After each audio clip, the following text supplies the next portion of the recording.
Hi families, I wanted to hop on real quick and I wanted to share a resource that you can use with your child when you're reading, whether you're reading to your child and you want them to retell what you just read, or if they're reading to you and then you just want to ask them some questions and have them retell you what's going on or what happened in the story, okay?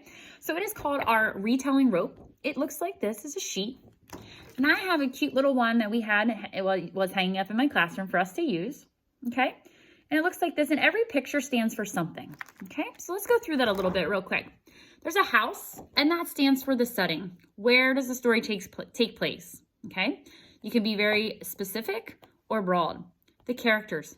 Who's in the story? Who are the characters? The problem, that's the not. What's happening, what's wrong in the story.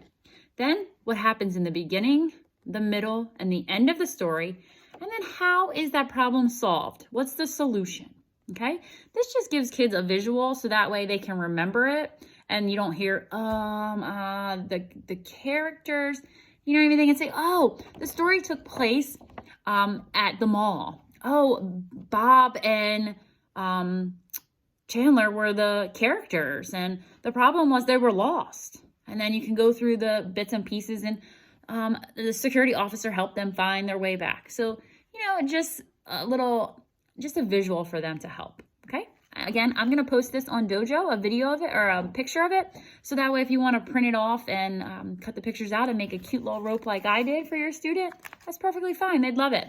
Have a great day.